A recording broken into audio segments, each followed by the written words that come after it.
Welcome to Transatlantic Wrestling Talk. I'm your host always, Andy. Always by my co-host Dale. How we doing, brother?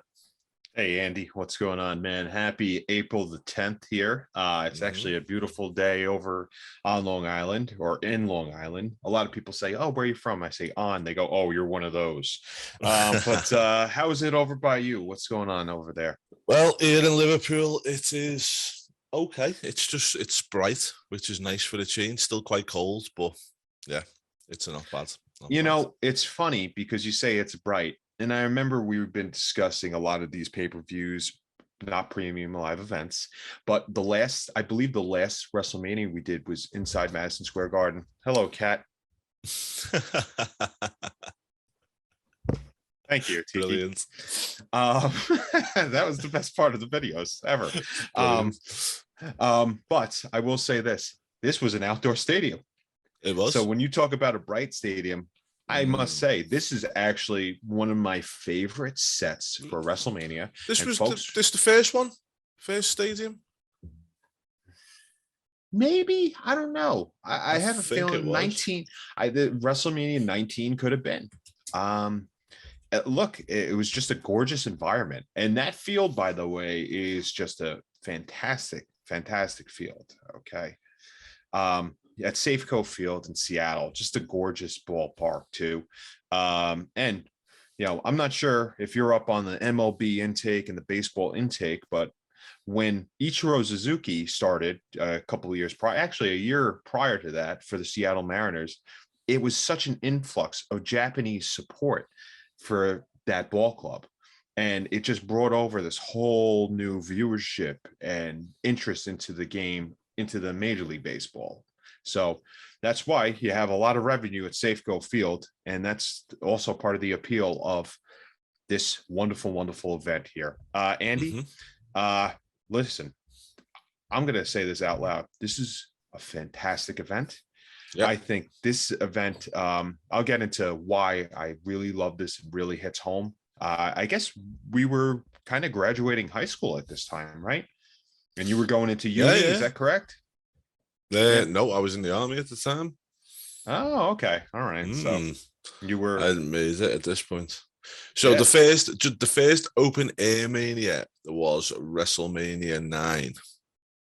Oh, yeah. Well, how could we forget about that? That's open air, not a stadium. The first mega set was WrestleMania 17, and the first open air stadium event was 24.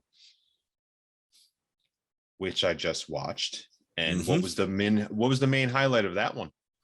That one was oh god, it was Mayweather and Big Show, was it? Good call. That's another one, but a retirement match of Ric Flair. It was. Oh, mate, yeah, it was, and it was also people getting injured at this event as well. With the pyro hit people, didn't it? Yeah, that's right. I forgot about that. Just a great event, and it also had the Cena drum line too. Not sure if we're going to go into that one, but maybe next year. What was the highest attendance for the Mania?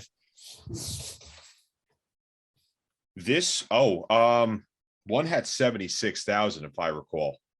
32 with 101,763, and that was in the AT&T as well. Let me tell you something, dude. As we're getting older, the only thing I could think about is, man, how do you leave the parking lot? Like driving home. Well, do you know what? One of my pals went to the one in MetLife Stadium, in New Jersey, and he said he waited till about 4 a.m. to get out of there. Yeah, you should have seen the Uber line. I had friends that were taking pictures, sending me. They go, bro, and it was like 12:30. Like, we have not moved. I'm like, are you kidding me? It was bad. But maybe next year we'll venture it into 2004 because we're winding down and we want to start anew. But we couldn't go without talking about this fantastic event. Okay, I will put it as a top 5 Mania for me. I'm dead serious too. Do you know what I thought with this one? I'm going to ask you a question here straight away. Obviously, WrestleMania 19 is what we're talking about this week. And the main event was Rock and Austin for the final time, right? Now, when you turn around and people say Lesnar versus Reigns, yeah.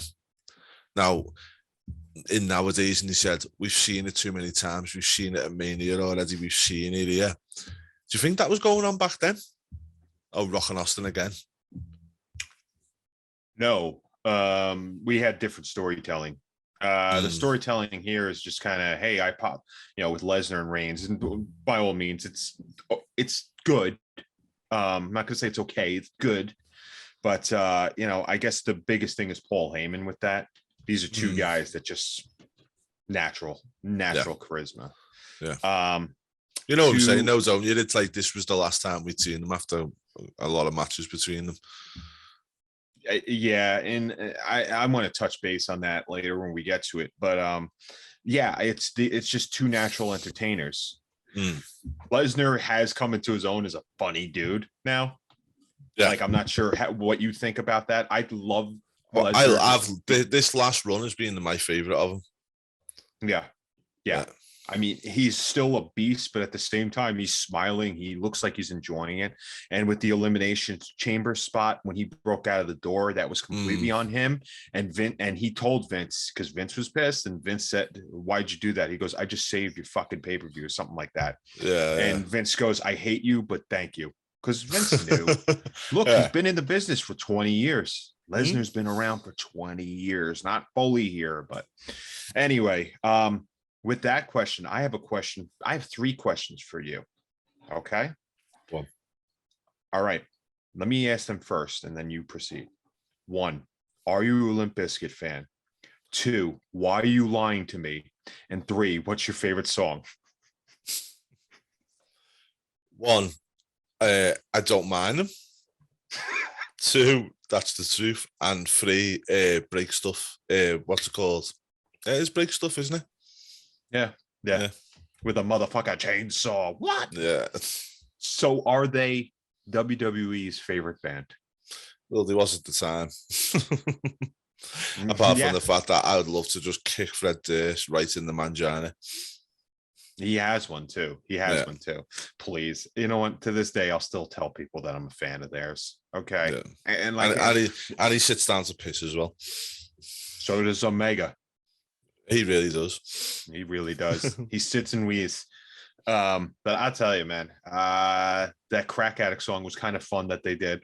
It's not one of their highlights, but I love them. I've always been a fan. I always will be a fan. And anybody that sits there and says they're terrible and I never listened to them, bullshit. You did. If you went to high school with me, you did. Okay. And graduated at the same time, you did. Yeah, and you also used to have the Sum 41 CD in the back of your drawer as well.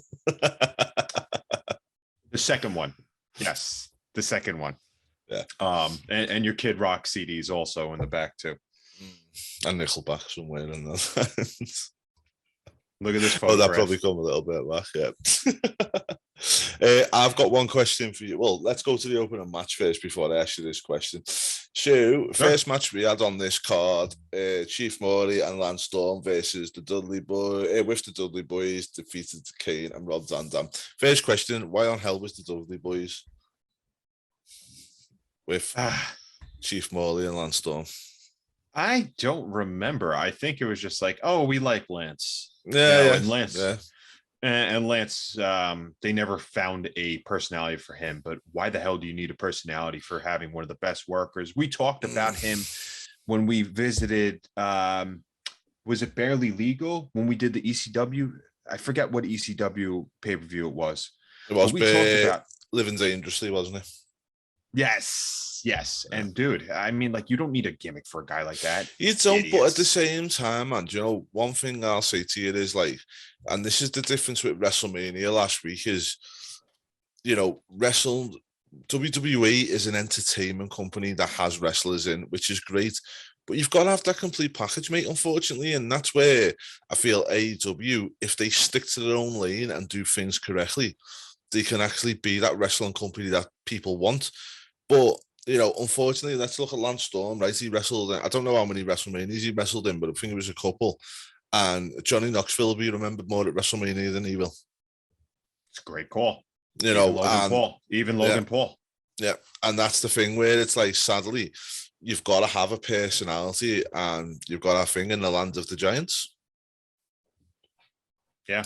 And people can turn around and say, well, it depends on your size as well, which is a load of bull, because look at Rey Mysterio. Rey Mysterio had the gimmick, had the larger than life card, the colours, all that stuff. He made it to the top. Benoit, I think it was more to do with, timing with him that he kind of got there. With Lance Storm, for me, as much as he was a great in-ring performer, and he really was a great in-ring performer, but what was he? Because you Canadian. look at, yeah, well, you look at Benoit, and it's like he was the Rabid Wolverine. He was known for being this angry guy and all the rest of it. Rey Mysterio, the high flying lucha. Chris Jericho, speaks for himself. But Lance Storm didn't really have anything, did he? Do you know what I mean? Was he slender build Dino Bravo? Pretty much, yeah, because Bravo was like that, wasn't he? Just didn't have nothing apart from a few bits in the ring, you know what I mean? And I think like that's it. And that's where like Chief Morley, for me, or Val Venus as we know him, is he could take something and make it work. Yep. Where Lance Storm was, hi, I'm Lance Storm.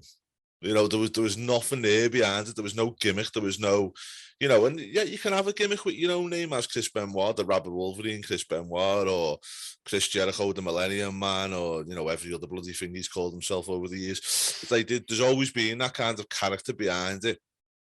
Where with Lance Storm, he never got there. Do you know what I mean? Like, I think Perry Saturn had a better run in WWE than he did. You're welcome. Yes, but I also think that he wanted to be known as professional. Lance was a professional, works for Impact now. Then he stood the shade on the indies. I guess so, but money wasn't there. No, yeah. But the thing is like, he's a great wrestler and he will elevate somebody in a match, but he was never going to be the main guy in there, was he? No, I thought he won a European title. Yeah, but yeah, come on. But so did you. So did you. Yeah. Anyway, that match, Lance Storm and Chief Morley did go over Kane and Rob Van Dam. I like the pairing of Kane and Rob Van Dam. Do you know what people turn around and say about like the big guy with the little guy? I've always liked that dynamic. It worked with Kane and X-Pac. Yeah. And Kane and Daniel Bryan. Big Show and Miz. Miz. Yeah. Wait. Owen and Yoko. Yeah. I mean, it's a great dynamic. And I got one more for you. You ready? Mm-hmm. And their greatness up there. Stop smiling, because I think that this is going to be condescending. Jesse and Festus. Yeah, you've missed one out. The big one. Rikishi and Mark Henry and me. The hand made an appearance at WrestleMania. I was going to say, did you see it at WrestleMania? He's all grown up, isn't he? Yes, he's all grown up, and you're all grown up, and you're all grown up. Do you know what? I can't wait to go back and do that WrestleMania at some point in the future. It was a cracker. It really was. Dude, it was, because you got to take it for face value with him. But I will say this: I believe shortly afterwards, Kane would be unmasked. Correct? Yeah. And then we lead to something that is, if you ask me, great, better than Katie Vick. But that was actually Sunday Night Heat. It was. So let's go into what happens. And also on Sunday Night Heat, John Cena came out and did a promo on a cardboard statue of Fabulous. Mm-hmm. A year later, things will get better for John. Okay, well, Chief Morley and Lance Storm, they defeated Kane and Rob Van Dam. Let's move on to the next one. Now, I'm going to turn around and ask you a question, yeah? What degrees does Matt Hardy like his room? Oh, man. Version 2 wanted it in the lake of purification. So he likes that at a nice 43. I thought it was 66. It was a toasty 66 degrees. And also, what did Jeff get more than Matt? Sorry, Matt got more than... Yeah, probably, yeah. No, Matt got more presents than Jeff at Christmas. I used to love this Mattitude character. I loved it with his little MFS, Shannon Moore. And just the facts, the Mattitude facts at the bottom were quality. Yeah. Yeah, they actually had a nice little tribute to that when they did the stupid the show on the football field, the Oh Stadium yeah, Stampede match, yeah. when he came out, and then there was graphics about how it was not Matitude, it was something else, but it was a nice little callback to that. Long-term storytelling for those fans. Anyway, right. But great match. Rey Mysterio comes out in his iconic Flash outfit here. Iconic. It was a great match. Fast. Crowd was hot for this, and I'm talking about Shannon Moore. Yeah, and plus Shannon Moore acting the way he was. Yeah. I loved him, little MFA. He was great, wasn't he? But one thing I've got a question, my gripe is, do you feel like Matt Hardy should have been in the Cruiserweight division? If he's underweight, why not? Yeah. Oh, who was it? He used to walk around with the scales. It was Matt, wasn't it? Yeah, it was Matt who used to weigh himself, wasn't it? Saying no, it was Crash. It was Crash. Oh, it was Crash, wasn't it? Yeah. No, he was going the other way though, wasn't he? I'm sure Matt Hardy used to weigh himself for the Cruiserweight division. Yeah, and that was the whole joke, because Taz was on announcer at that time, and he was saying something about how Matt really trained hard to make weight for this. Yeah. Well, Matt wins the defeats Rey Mysterio, keeps hold of the championship. Brilliant. Good match. Good match. And also I feel at this time as well, everyone was expecting Mysterio to take the belt here and kind of run with it from there, because he was known as the cruiserweight in WCW. So the fact that they kept the belt on Matt here was really, really good work, in my opinion. Well, that's because did they have any other established cruiserweight? They had established cruiserweights, but nothing not to where they'd relegate it to another show for the CWC, right? Yeah, that's it. But as I said, I just felt like everybody was trying to, expecting Ray to get this year, and the fact that he didn't put it on him was really good. Really good. Yeah. And, I mean, the only thing that they could do to highlight the cruiserweight title at that time is maybe put it on Enzo Amore, which worked. Wait a minute. It worked because it made you give a crap about the CWC. Still don't like him. Nope. It is. But anyway, Matt got the win here. Next match, we've got The Undertaker with Nathan Jones. Why do we always do these dog shit matches for Undertaker on our podcast? I think we've highlighted good manias, right? Mm-hmm. And he's just done like the ones we talk about. It's just his matches are not that good. No, it's always. Do you know what? I think it's always a fact of get the Undertaker on the card. I think that's what the whole thing always is with it, isn't it? It's just get the Undertaker on the card. I feel like that's what we're getting with this match as well. And Big Show's obviously, but at this point he's well out of fucking. He looks out of sorts. Terrible. Yeah, he looks terrible, and also I don't think they're very happy with him in the office. 8 trains just floating about.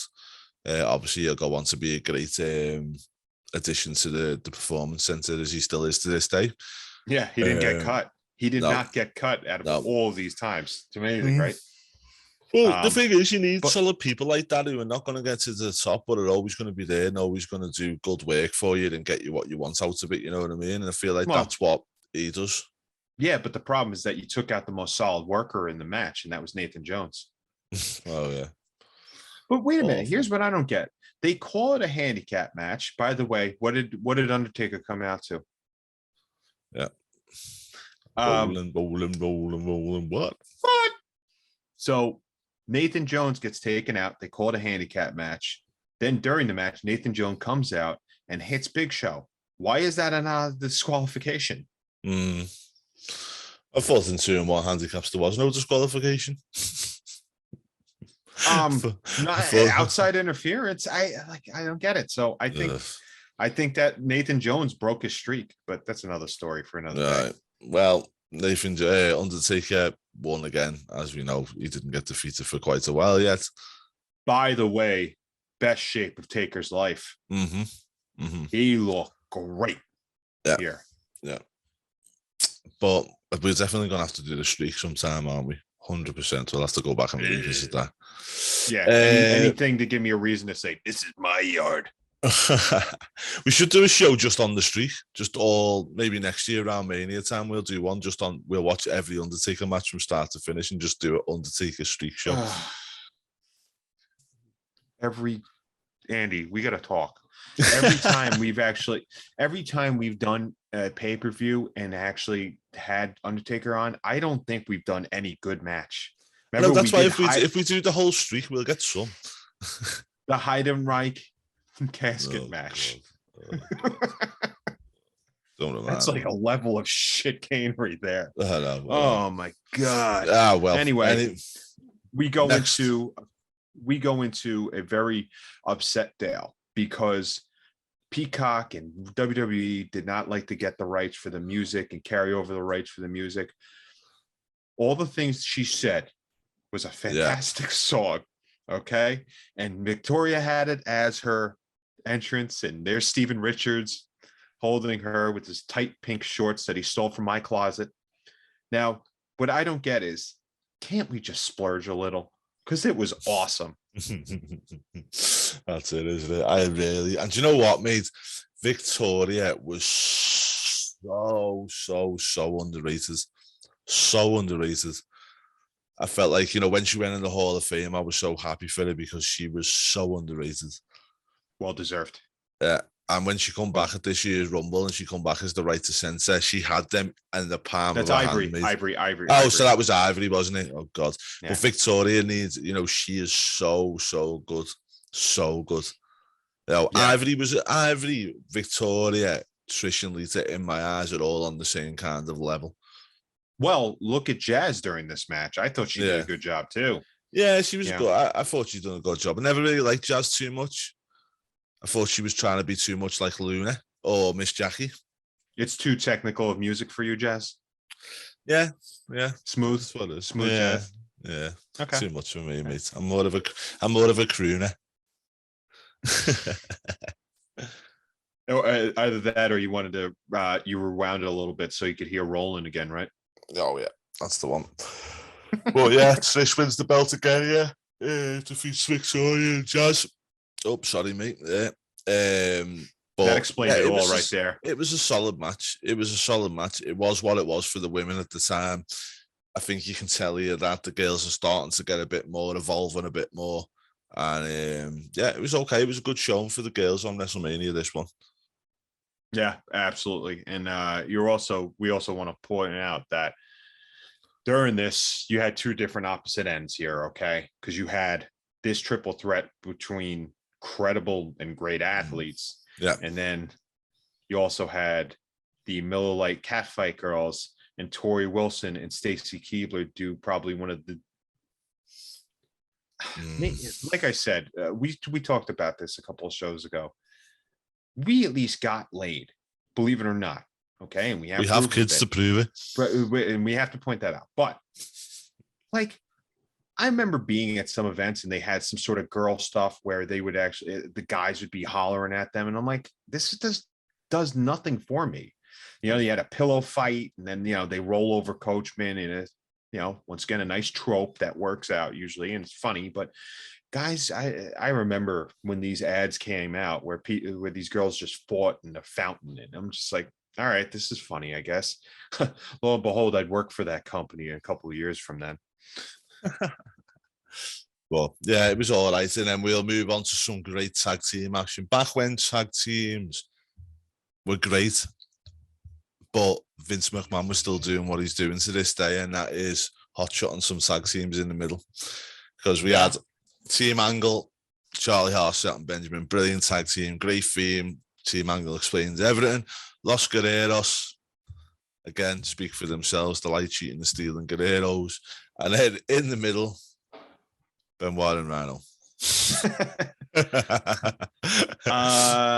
I like the fact that they actually made sure that Rhino should be noticed because he should have. I mean, he was the last ECW champion. And they definitely saw something in him, obviously, for them to bring him back with Heath Slater in a couple of years ago, right? When Heath needed a partner and Rhino was there, and look, they won the titles, and I think they beat the Usos too. So look, they give a crap about Rhino, and so should you, folks. The one thing I don't like is I blinked and this match was over. This didn't even make it to 9 minutes. No, it did not. it's kind of a shame, right? When you look at all the credible workers, and Eddie and Chavo were, doing the lying, cheating, stealing thing, like you're saying. It was really funny to watch. I just, I wish there was more for it though. Like I wish they were actually, more time devoted for this. But Team Angle won. And it was, it was good because you could still tell that they were learning their craft and kind of experts in it. And that's why we see Shelton the way he is now. And Charlie Haas is doing stuff. Yeah. Well, he's not doing Miss Jackie anymore, is he? Oh, Jackie, whatever the name was. Jackie Gator, that's the one. And then we move on to another great match. So that one there was kind of great. Whet your appetite, got you ready there. And then we move into another one. Michaels versus Jericho. French kiss, chef's kiss. It's just wonderful. It really is just wonderful. I remember just like watching this because this is heel Jericho at the time. And there was nobody that you wanted to attack you on the microphone more than Jericho, because he knew that he'd get heat. And he knew, I think he was still getting these kinds of promos, especially, saying like, Sean, I hate you, blah, blah, blah. That's his personality. He might just go, I could picture him going to the back to Vince and saying, Vince, I'm going to say this, that, and the other thing. And Vince say, just throw this in there too. And that's it. Yeah. Right. And just any one of these promos, you watch them and Sean, loved working with them too. And this is a great match as well, Andy. That was awesome match, mate. Awesome match from start to finish. Didn't he give Michaels' wife a black eye as well during this whole thing, didn't he? Yes. Yeah, he did, he did. Yes, he did, actually. I remember that. That was not part of the script, but unfortunately he overreached, didn't he, and clobbered it. No, I forget though what it was like backstage. I think maybe Sean got really, really, really, really pissed, which I would assume. Yeah. But like, I think Chris was just like that's just did not work out. Yeah, and that's what happens when you hit a former Nitro girl that probably turned you down. Wouldn't surprise me. Well, again, the hits just keep on coming. So straight after this one, we've got Triple H. One thing about that match, by the way, I love the fact that after Jericho loses, he has the funniest, sad, fake crying, emotional face. He's just great all in all. Jericho, I think he should be up there with the Rock Austin and stuff, and I don't think it's fair that he's not. They look at him that way. Yeah, I look at him that way, 110%. The thing is, his peers know how good he is. Yeah. Just doesn't seem to get the recognition that he deserves. Hopefully, he will do very shortly. I think one of them, once he goes away, that's when he'll get the acknowledgement, won't he? Anyway, move on. Triple H defeated Booker T for the World Heavyweight Championship. Great match, this one, I thought. Yeah, made up for the racist build, too. It really did. That was bad. It was. That was bad. I'm not sure if you flip flop the two main events, I still think you could have Lesnar winning, and you could also have Booker T winning this. A time frame as far as matches, but I think that the crowd was just hot for what they were hot for, so they did it right. What they didn't do right was, why didn't you give Booker the belt? Yeah. And then like a slow cover, like no sense of urgency or a kick out or anything like that. I might get interrupted again. Cat attack. That's catitude right there. Boom. Version 1. Great. This was a good match though. Booker got a lot of offense here. We always talk about how Triple H likes to put people over, man, and he just did a great job. He does. Yeah, he always does. Did Flair get involved too much in this? I'm trying to remember. No, I don't think he did as much in this one. Do you know what I always remember with Flair, right? I think it was around this time or just after this, the Elimination Chamber match, where they're trying to get Triple H out the pod, and Flair pushes his feet against the pod. He's leaning against the barricade and he's going, fuck you, as he did. That's like my favorite memory from the whole Evolution thing. Evolution was cool as hell. Yeah, so just if you haven't seen it, guys, go back and see it. I think it was this year's Elimination Chamber, the first Elimination Chamber, and Ric Flair's like leaning against the barricades, pushing his feet up against the pod door so it can't open, and he's like thrusting in the air with his fingers out, flipping them off, shouting "fuck you" over and over again. It was awesome. It might be the next one, I think, because Triple H started as one of the people not in the pod in 2002, I think, and then there was they faced Goldberg. Yeah, so one of those. This was a good match, though. Triple H is going to retain, and I guess this is still considered under the Reign of Terror because I believe he'd be facing Kane after this. I really don't remember too much. I think so, yeah. Yeah, so a lot of good stuff here. A lot of good stuff in this match. So this is enjoyable. And then we go from the good to the bad. Yeah, sure. Weird. 4 years too late. This is weird. This one was just really weird to watch. We're talking about Hulk Hogan versus Vince McMahon. Yeah. There's a lot of weird stuff going on. Like, I think that just the posing, that's what Vince wanted to do, kind of rub it in Hogan's face. I'm trying to remember. Obviously, the build is just sitting there going, oh, well, I made Hulkamania. You did nothing with it. And it's like, I guess. You know, I don't remember seeing you there, Vince. The biggest problem with this is, though, it could have been so much more. It really could have. Timing wise? Just like the whole match and the build up and everything that he's done with it. I think it could have been so much more. I wouldn't have even gone down the street fight route on this. No, you don't have to. I think it's just like, let's be. There's visuals in there that are cool, like Vince coming up from the ring, grabbing a pipe and looking up, and with that smile, bloody. Yeah, I mean that's cool as hell. I think it was all just to base on here. Let's just get this one camera shot. Let's just get it's because you got to remember. I think there was a lot of flash photography on this one. Yeah. You know, you're gonna have the flash photography. Well, that's the thing, isn't it? And let's face it, mate, that WrestleMania, WWE have always been the same since WrestleMania 1 right the way through. It's always based on moments. It's not based on the, don't get me wrong, some of the, because you can even go as far as say it's not based on results, it's based on moments.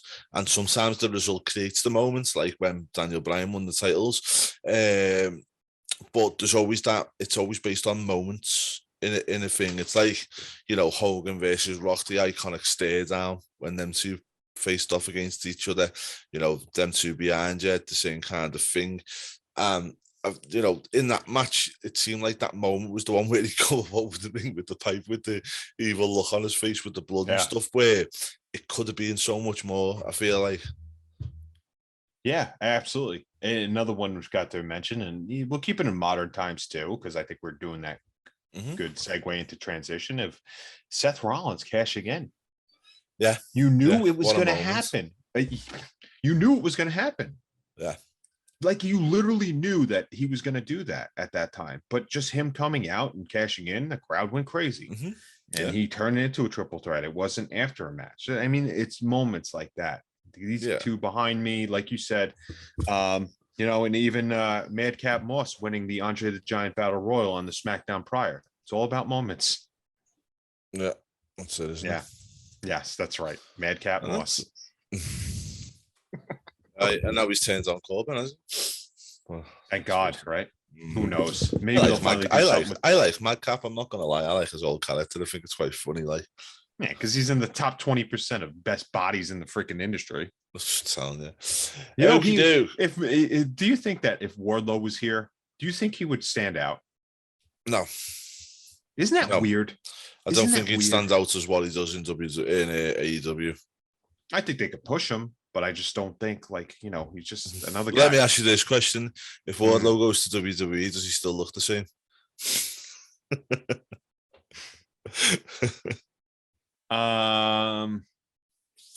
Yes, but they would definitely change his name to like. Do you not think he loses size? No, I think he actually gains size. Yeah. Look at the difference of the guys there. Not to get too into it. Look at the difference there. Fuego del Sol.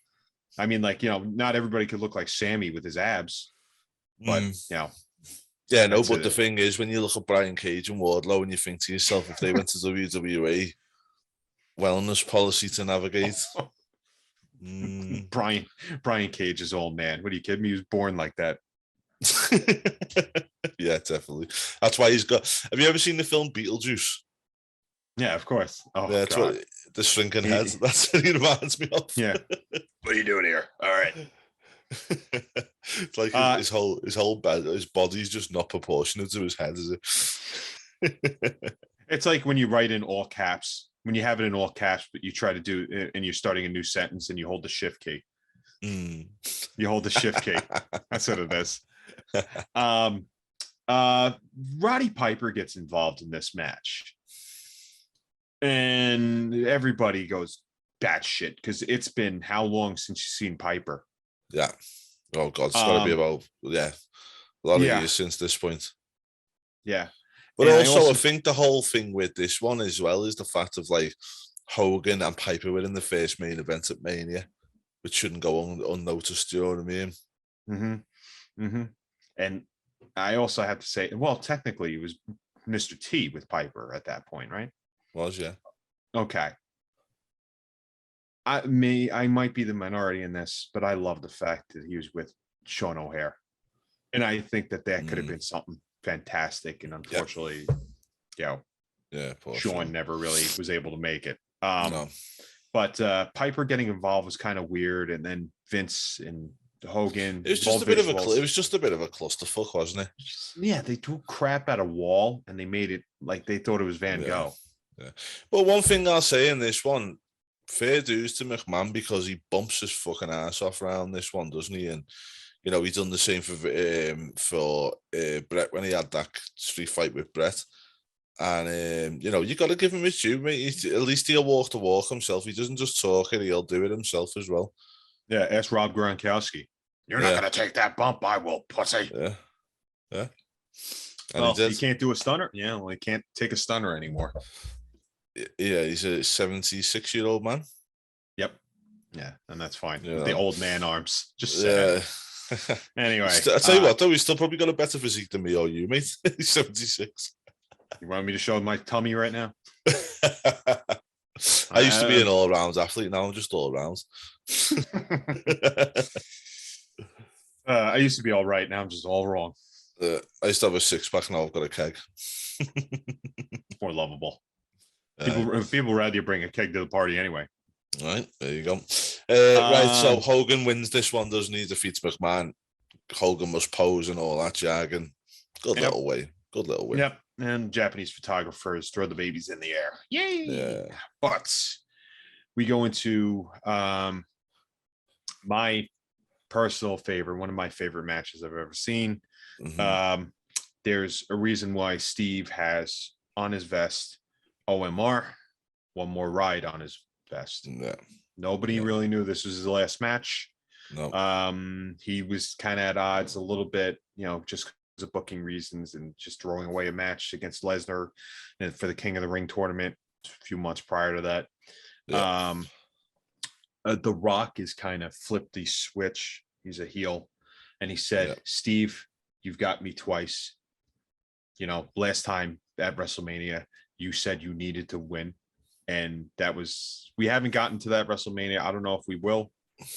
Maybe next year, I think we will.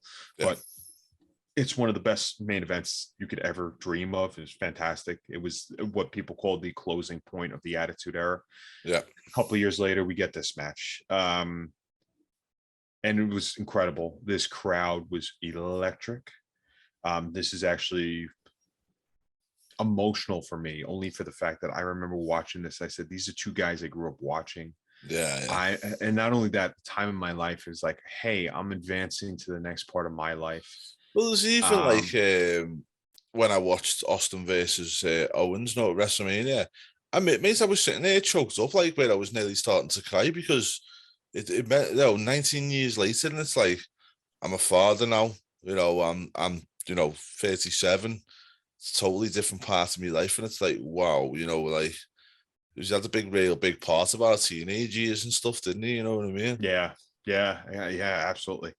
it's you think about it, it's like full circle. It's like you watch your heroes and and I'm these sitting guys there that you looked up explaining to I'm sitting there explaining to my son who Stone Cold Steve Austin is and what he done. Do you know what I mean? It's crazy. Yeah, to me, it's amazing just because you're watching last week. I mean, I told you it's not the way I'd book it, but just watching him was just, you said you watched it through nostalgic glasses, and you had to, I think, at that point. Oh, yeah.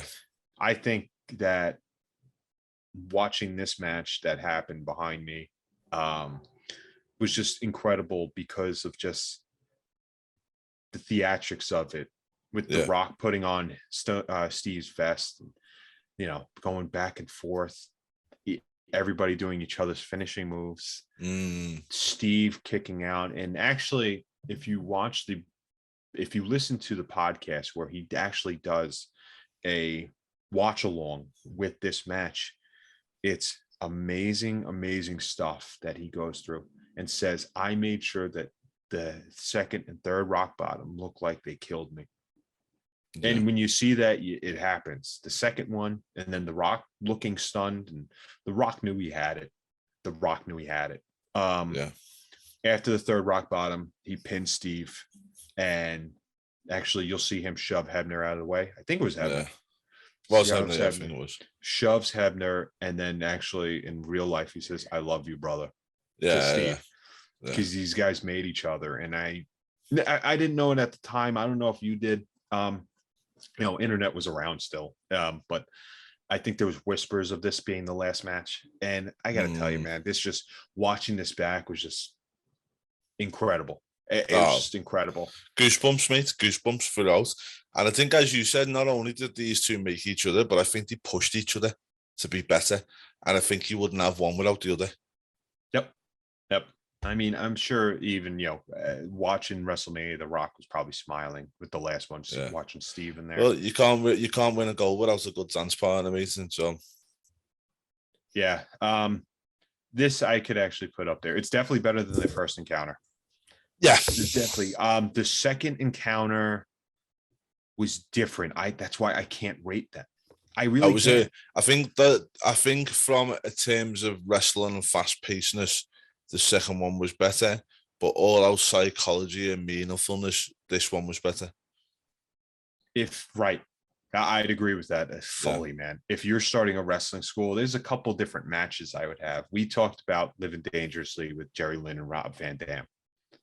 Ring psychology, right? I mean, that's probably one of the best ones we've ever watched. I forgot about it and rewatching. This is up there too, and just saying, guys, look at Rock's face after the second rock bottom was kicked out of. Crawls to the bottom rope, thinking and stunned, like telling a story, brother. It's just fantastic. So this is one of my favorite matches that you and I ever reviewed. I'll be honest with you. Same here. Just for everything, what it meant, what it was, what it become in the end, and just awesome from start to finish. We're not even done yet. We're not even done yet. And this right now, I'll even put it out there. This is probably one of my favorite reviews we've ever done. Well, I'll tell you now, one of the ones that I always think when I see this match is straight away, imagine being Brock Lesnar and Kurt Angle thinking, I've got to go out after this. But to be fair, mate, that match was awesome.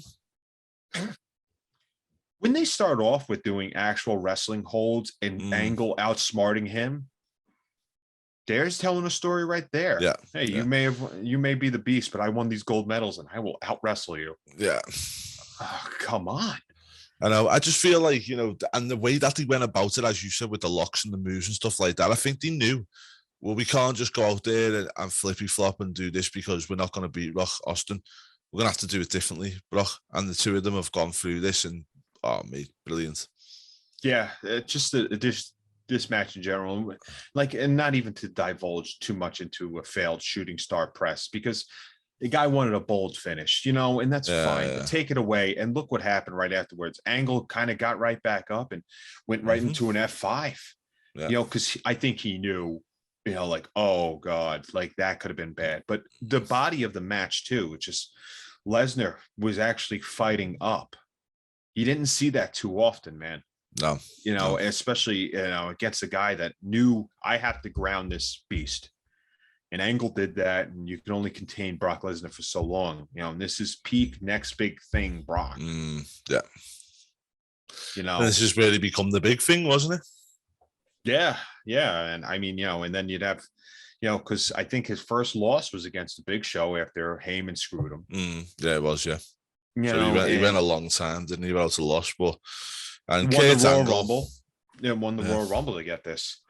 And Kurt Angle was great here as well. He's in really full. And for me personally, this match is where you first see Kurt become like not the full rookie anymore, and he's leading the charge, isn't he?